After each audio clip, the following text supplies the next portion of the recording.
Hello everybody, I'm Nate Eaton, and here in our studio is Elizabeth Roundy. Elizabeth, we've spoken a few times over the past year and a half since your daughter, Elintra, went missing. Yes. You live in Jefferson County, and you have quite a story as far as you escaping the FLDS church and ending up here in eastern Idaho, and your daughter running away or being abducted. How do you describe it? Well, I believe that she was helped to run away. So in the way that I look at it is it's nothing more or less than child trafficking, which is really scary to me. She did run away. She took my car and ran away, but I believe she had help, and I wouldn't be surprised if there were FLDS people that came to my house in the night and encouraged her or talked to her or helped her to run away, because they drive by my place off and on. I see them driving by my place. And I live right in the corner out in the country, so there's not a lot I can do about it if they just drive down the county road, you know. But, yeah, I wouldn't be surprised at all if they were actually there helping her run away. For those people that aren't familiar with your story, you were raised in the FLDS church? Well, it wasn't called FLDS at the time when I was younger. We called it the priesthood group. But yes, I was raised, I guess you could say partly. I mean, we associated with the group, but we were just up here in Idaho most of the time, so we didn't really do that much with the group down in Utah, you know, only once a month or something. Some of us would go down, But then things changed when Warren Jeffs became the prophet. Yes, around 2002, then the former leader we had, Roundy, passed away, but I was already married at that time, and I had moved down to Utah, so I was already down there in the group at that time. And what age were you when you got married? 24. 24, and Yeah. And you were your husband's second wife. Yes. Okay, and you went on to have how many children? I had 5 children. 5 children, all while there, living in Hilldale? Yes. And give us a brief synopsis as to how or why you ended up leaving the group. You were kind of banished, weren't you? Yes. So in 2012, my husband was told by the bishop that he needed to go afar off and repent, and he left our family, and we were kind of separated. And already before he left, they had a member non-member thing going on where we weren't supposed to associate with each other, and they were already tearing the group apart basically. But why did he need to repent?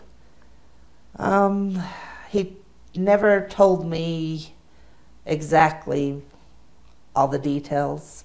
He did tell me, he told us as a family that he received a letter from Warren Jeffs telling him and his brothers, who were all of his mother's sons, that they needed to go, all of them needed to go repent. So they all got this letter at the same time, I believe, and that they were supposed to go afar off and repent.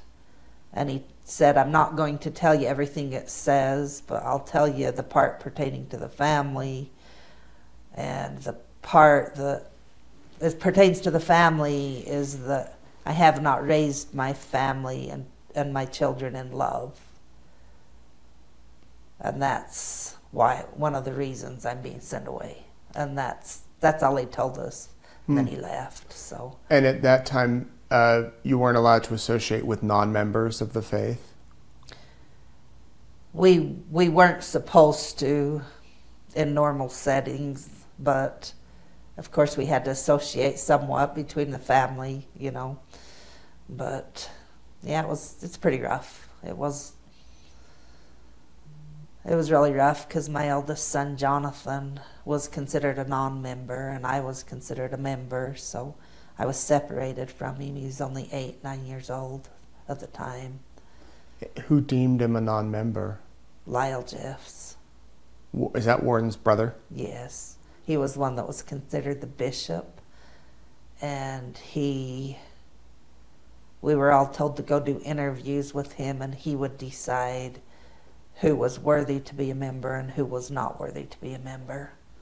So he said your 8-year-old son was not worthy to be a member? Yes. I believe he was 9 at the time. 9. But yes. So where do you put him if you can't have association with him? So Nephi's first wife was considered a non-member, and so Nephi had the non-members live with her and the members live with me.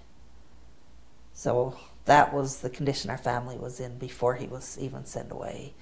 And then once he was sent away, we were still separated. And so your one son's sent to live elsewhere, so you have the 4 other kids. Yes. And was the other wife, the sister wife, still there in the house with you?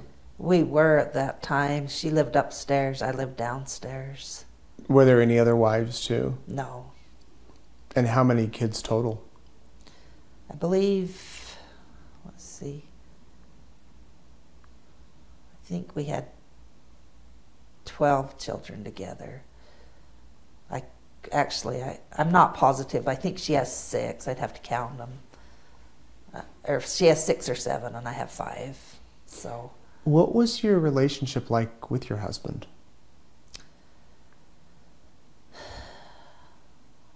You know, I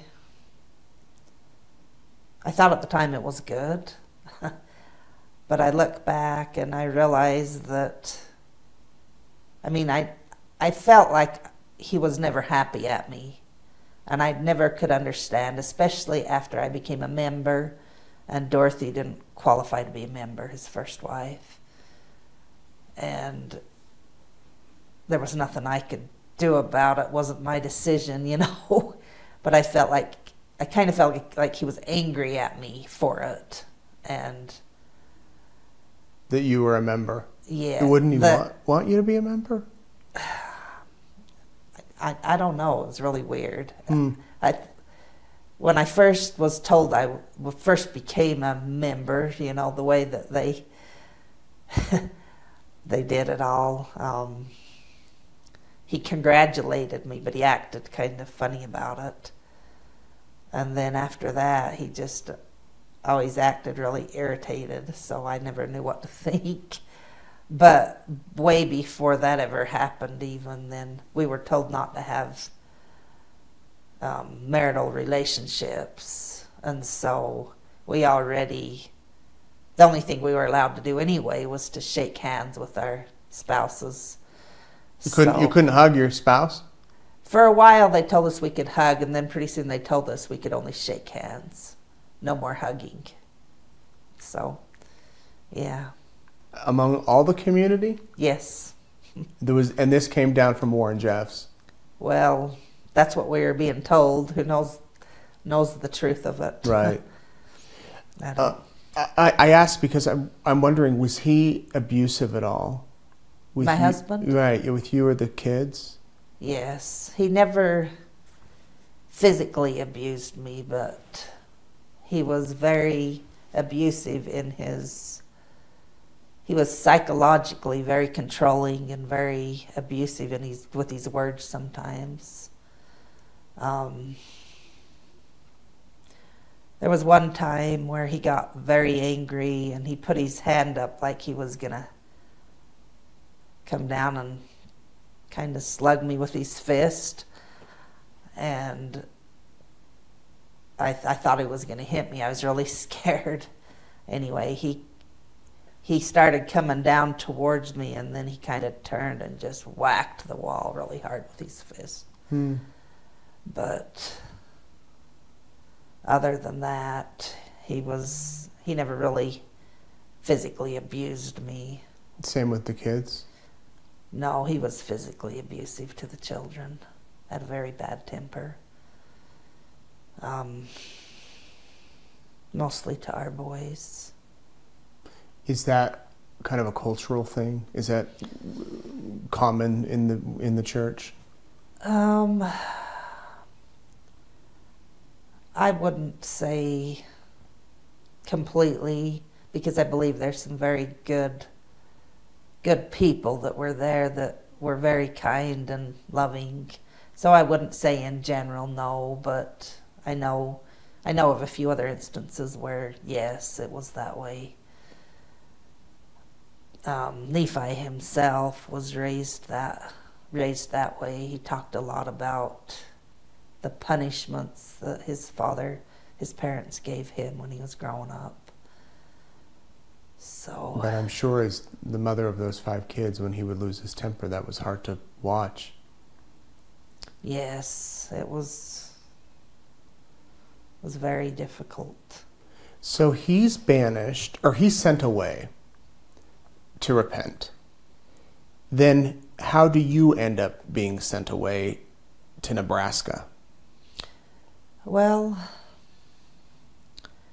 so after Nephi was sent away, then our family was moved from the family home we'd lived in ever since before I'd been married, across town into another home, and we were kind of moved back together, where we were all living in the same area again, the non-member, and it wasn't a very good situation, and they finally separated us. Anyway, but it was 2 years from the time Nephi was sent away before I was told I needed to go far off and repent. And again, you weren't given a reason? Well, we were told to come do another interview, and at that time I was what they considered, I was part of what they considered the United Order, and we were told that they were to clean up the United Order, that there was that there were still people, a part of the United Order, that were guilty of murder of unborn babies. And so this interview that I went to when I was told to go repent was an interview to try and clean up the United Order people, to send away all those who were guilty of murder of unborn babies. Is that because you had miscarried? Yes, and I had 2 different miscarriages. And so Lyle Jeffs questioned me down about these 2 different miscarriages, and decided that I needed to go repent from the miscarriage, I guess. I mean, that's all that we really talked about, so I don't know what else he would have told me I needed to go repent for. Well, this is your whole life. This is what you've known. So how do you, do they just say leave and you have to figure it out? Or do they say go here and someone will take care of you? I mean, I can't imagine suddenly being banished from my home and my community. No, he said, I feel strongly that you need to go afar off and repent. And I said, okay. And he says, well, you know, it doesn't have to be long. Maybe a few days, maybe a week, maybe a month. He says, I don't know, you know, how long you'll be, you know, be gone. So he made me think that I would only be gone for maybe a month or so, and then I'd be invited back, you know. Mm-hmm. And I wasn't. In fact, so he sent me off by myself and told me I couldn't have any contact with anybody down there in the group, and he specifically told me to not have contact with my family. And how old were your kids? My eldest son was 12, and my baby was 2. He just barely turned 2. Oh my. It's really hard. Did you have a car? Well, I had a minivan that just been our family van, you know, and it had a lot of use, and it was starting to have trouble. In fact, that when we were driving away, it clunked on us 2 or 3 different times on our trip out to Nebraska. So who was in the car with you? Well, so after I was sent away, I was told to take my son Benjamin with me also, so it was the 2 of us. The non-member son? No. Oh. Well, by this time, he was about 8 or 9, and he was also considered non-member. Okay. So another son. Yes, he's my second son. So they said take your second son with you. Yes. And did they give you any money? You know, the interesting thing about money is that before this happened, I was told to take my son Benjamin out to one of their crews and cook for one of their. They had some construction crews that were bringing in a lot of money. That they had a lot of the younger people and the men working on these construction crews, and they would go out. At this time they were really large. They had like construction crews in a lot of the states doing different projects. I was sent out to Wyoming with my son Benjamin, and I was able to take my baby with me at this time. This was just a few weeks before I was sent away completely, but I was out in Wyoming cooking for this crew that was doing construction. And making money that way? Yes, and so when I was first told to go, I didn't know that I was going to be getting paid. But I went out, and up till for about 3 years before this, I had not even been in a store to buy anything, because once Nephi was sent away, and probably a little while before, we were told to just live off the storehouse down there, and that we were to stop going to the stores and everything. And so all of a sudden I'm out here living among the world, you know, the Gentiles, however you want to put it, people that I'm not familiar with, you know. Mm-hmm. And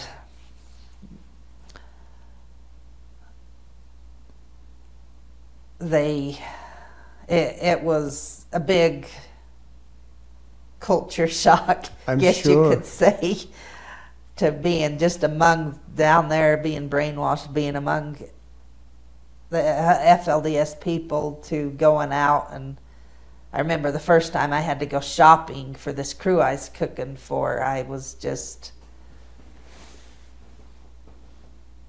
it was just a big deal to me. I'm sure you were a little scared, nervous, yes, didn't know how to act, what to do. Yes, and here I was away from home, away from the storehouse, and Elintra was about 6 years old at this time, and she had helped me pack the bag for my baby when I was leaving, and I couldn't find any socks for him. So I had to go buy some socks for him, you know, and that was just a big deal because I hadn't bought anything from a store for years before that. But it was a good eye-opener for me, you know, to get out. So you end up in Nebraska with your son, living in a hotel. Yes. And during this time, are you able to communicate? I'm sure this was the days before FaceTime, right? Or maybe you could Skype with your children and see what they look like. No, I was told not to have any communication. So you had no communication with them? Not at all. And you end up in this hotel in Nebraska, and didn't you do housekeeping? I was working in the motel doing laundry. Laundry. For about 2 months. Okay. Yes, when I first was sent away. And are you just waiting every day for the invitation to come back? Yes. And that never came? Just doing everything I possibly could to try and live right and to do the right thing and say the right thing and to try and repent and praying my heart out every single day that I'll get this call that I can come back to my children, you know. And it never came. I was there for 5.5 years before I said, this is a bunch of nonsense. I'm missing out on my children's childhood, and I didn't want to leave them in the first place. I'm done with this. I'm going to go back and I'm going to get my children.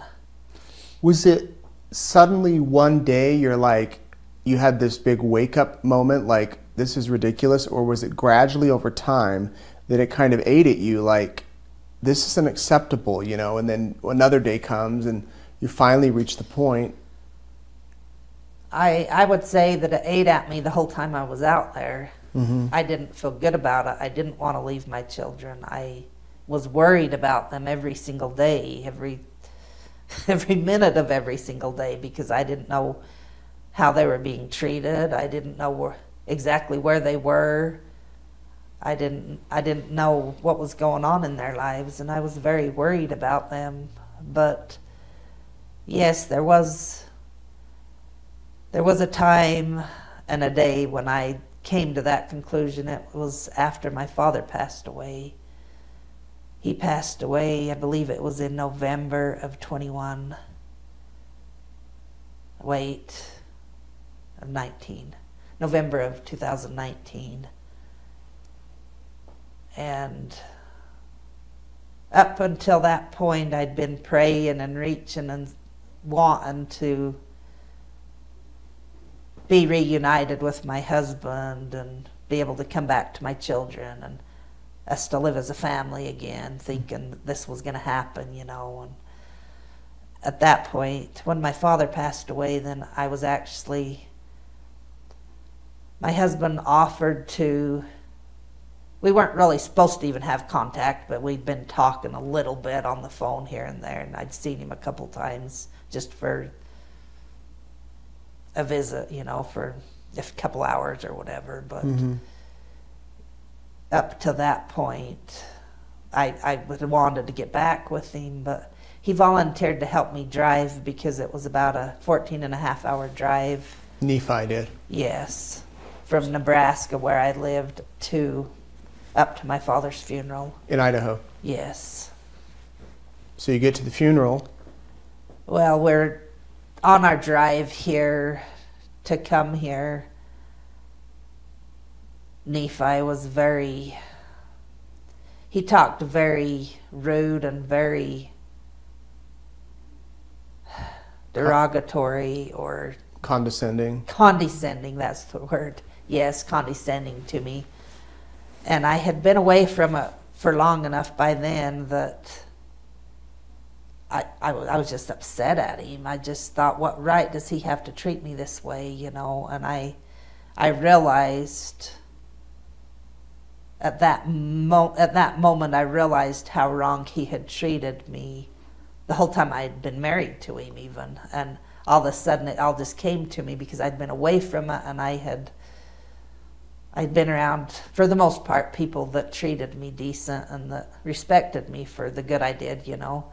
And I get back around him and have him start talking down to me and telling me that I needed to be repenting and getting after me, and it just really rubbed me wrong. I just thought, I don't have to put up with this, and I don't want to live with this. And at that moment, I decided I did not want to get back with him. I didn't want to be around that. I thought, I don't deserve this, and I don't want it, and I'm not going to be a part of it. I'm not going to let him treat me that way. And that was the point where I decided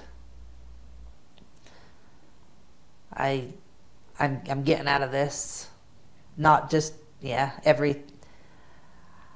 that I wanted to get away from him at that time, and so I decided I was going to go get my children, whether he agreed or not, because I'd already talked to him once before that and asked him to come with me and let's go get the children.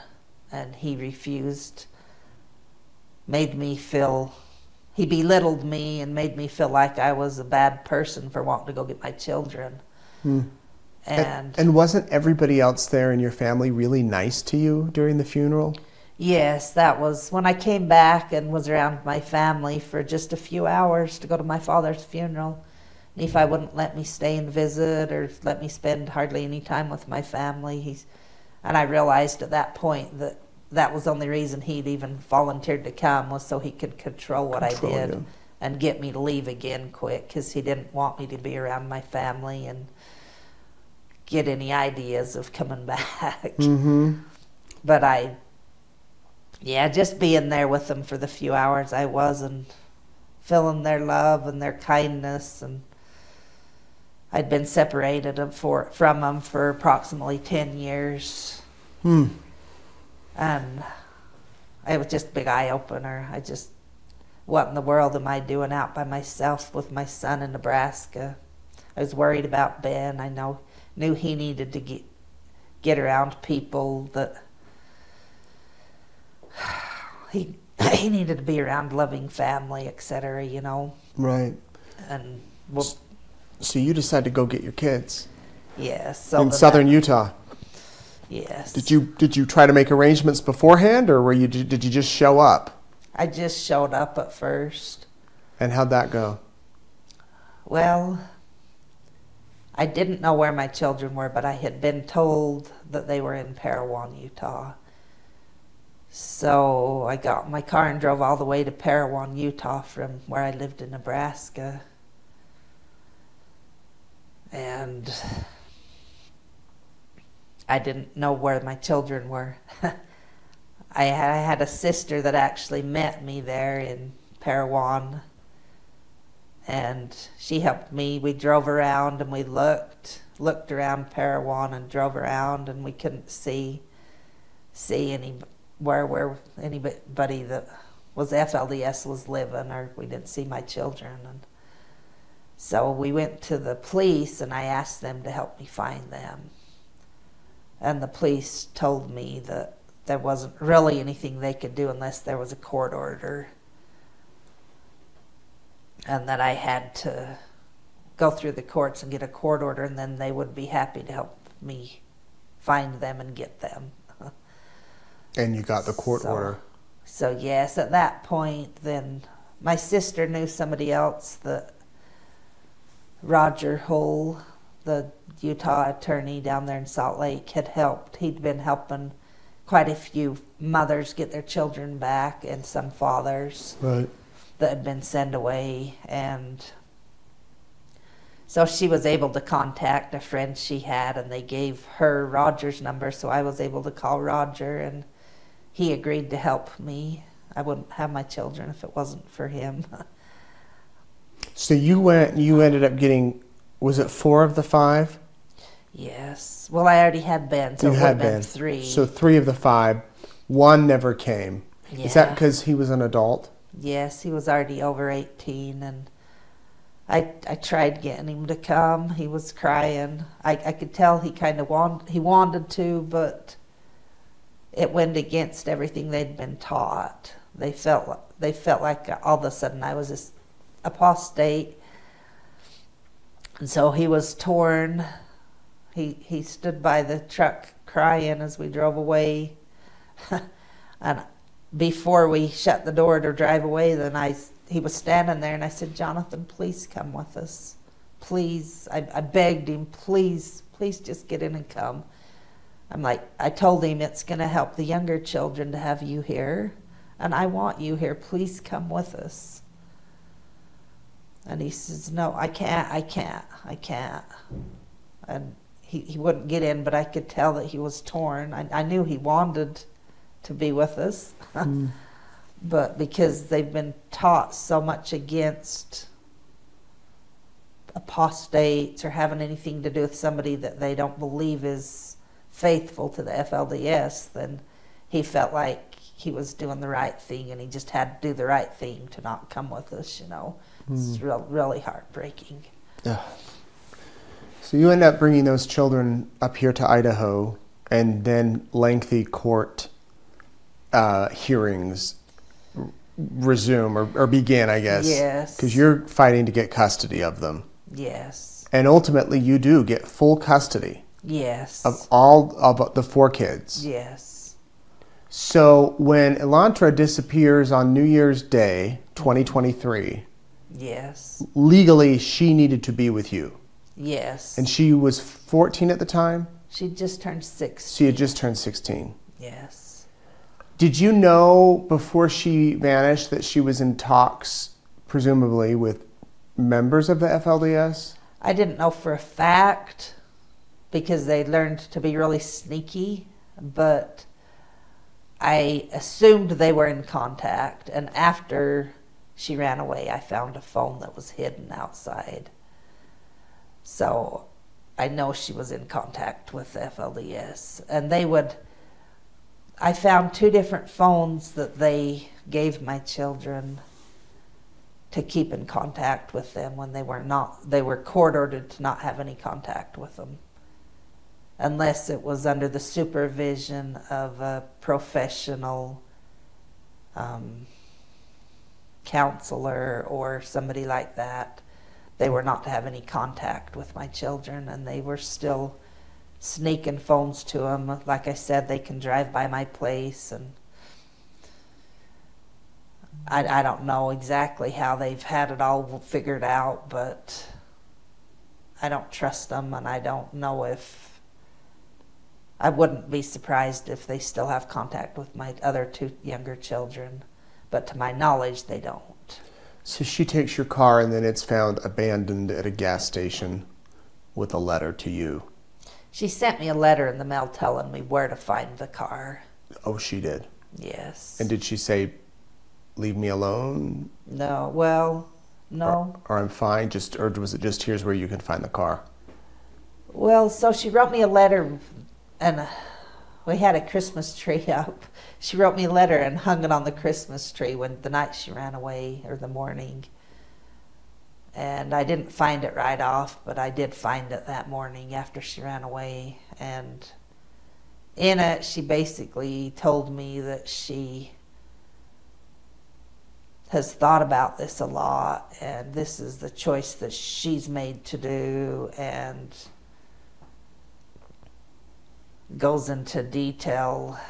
I mean, she didn't really go into a lot of detail, I guess, but she kind of tried to explain herself out a little bit, and basically telling me that it was her choice to go.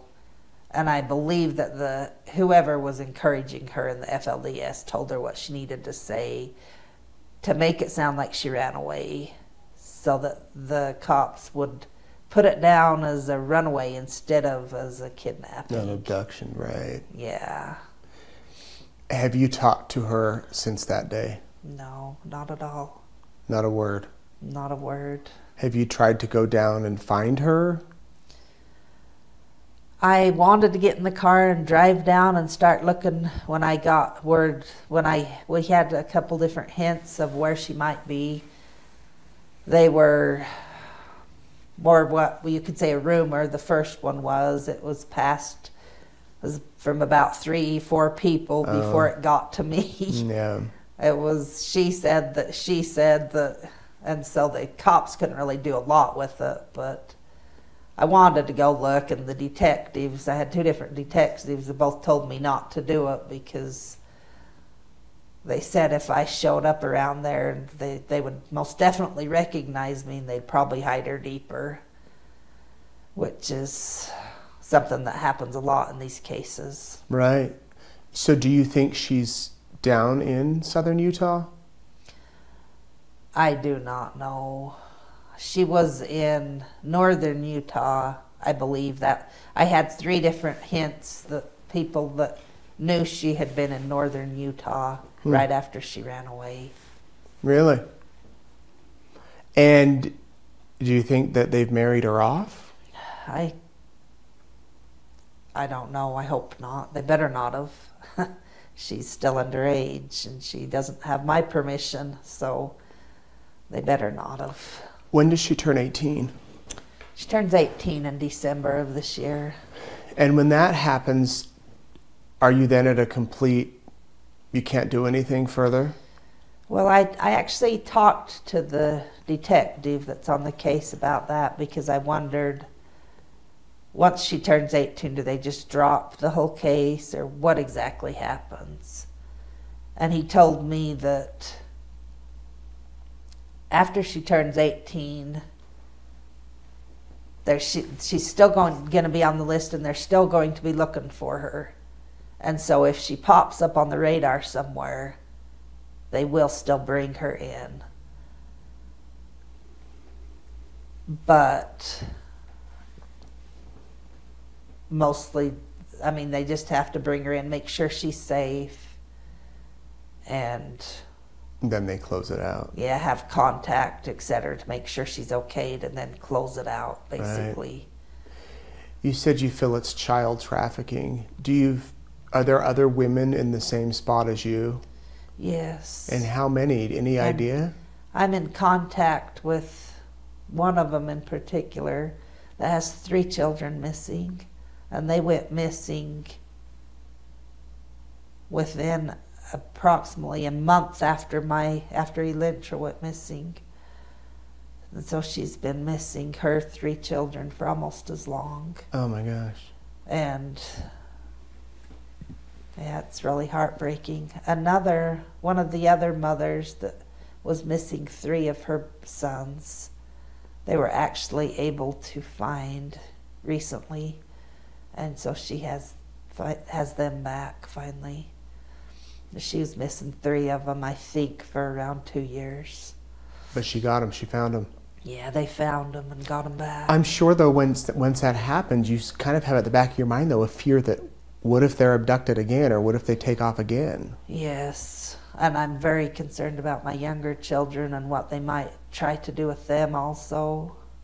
But just hoping to be wiser myself and not let something like that happen again, you know. Well, you're very brave to be speaking out publicly about it, because do you think that, well, Warren Jeffs is in jail, but do you think they're watching these things, the leadership of the FLDS, that Elintra might be watching, that others might be watching, and know that you're going public with this? I know that there are FLDS people that see it, because, well, Elintra's father saw it, and I know there's other people, because I've had rumors come back to me that different FLDS people have they saw my former interview anyway. What did Nephi say? How do you know he saw it? Did he talk to you?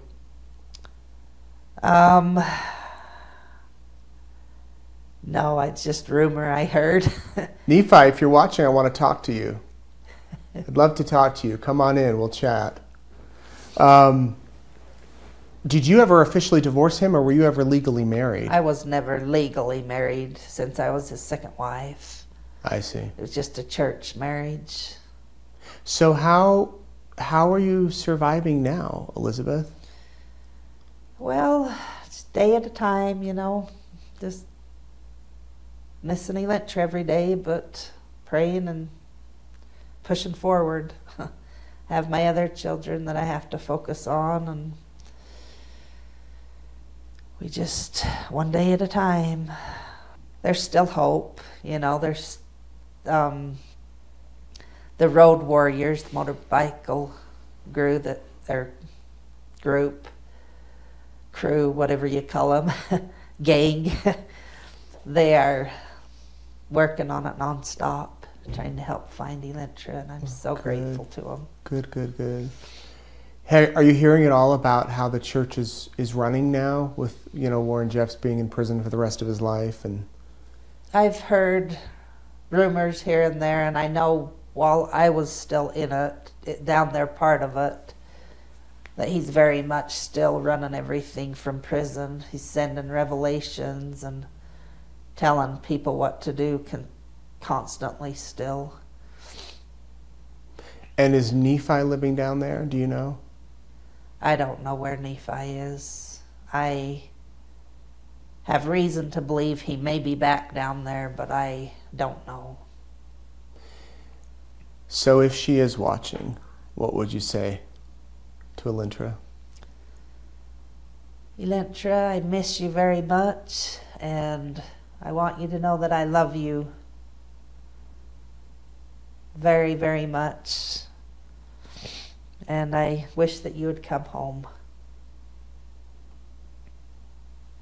Well, I applaud you again for speaking out and not letting this die, for continually talking about it. There was a news conference in April. Unfortunately, I couldn't make it down there, but you and other mothers were there, correct? Yes. Along with the attorneys, talking about this very issue. Yes. We've heard there's been shows, I believe, done about the Lost Boys. Is that what they're called? Yes. The young men who are banished from the community. Yes. And now it seems to be that it's these young women who are being pulled back in.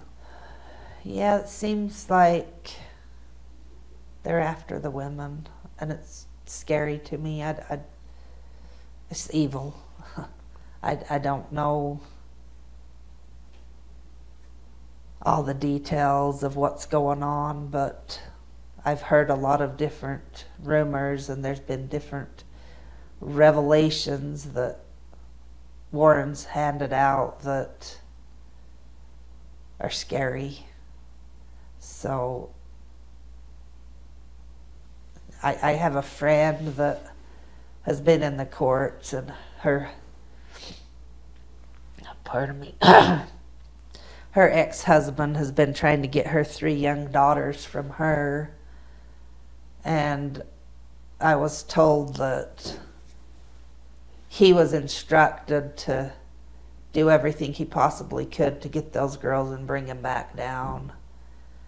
And it just doesn't seem like, for some reason, they really want the boys, and it's sickening to me. It's sad. But I mean, do you foresee the day where it kind of fizzles, falls apart, the church, once Warren Jeffs dies or the older leadership pass away? You know, honestly, I think it already really has, except for people are still doing what he tells them to do. But the way I look at it is they're not really united as a people and as a church. Everybody kind of has their own ideas or their own beliefs, and they're all scattered, and they all think that a lot of them still believe in Warren Jeffs and think that he's their prophet, but they don't all agree with each other, if you know what I mean. Mm-hmm. To me, it's just chaotic. It's, yeah, my heart goes out to them. I hope they can get away. Yeah. Get out from underneath the manipulation and the brainwashing, because I know there's a lot of good people there still. Right. A lot of good people that I love there still. And it's just heartbreaking to think about how they're being used and abused, and they don't realize it. Do you have a support system here now? Yes. A community? Yes, my family's been very supportive, very good to me, and good. I have friends also that I talk to and that help me. And great. Yes. Elizabeth, thank you for coming in. If you have any information on Elintra or other young girls that may be missing, contact the police. We'll put up a picture of Elintra. You can see what she looks like. And hopefully she comes back. Yes, that's my prayer. Yes. Thank you so much. Thank you.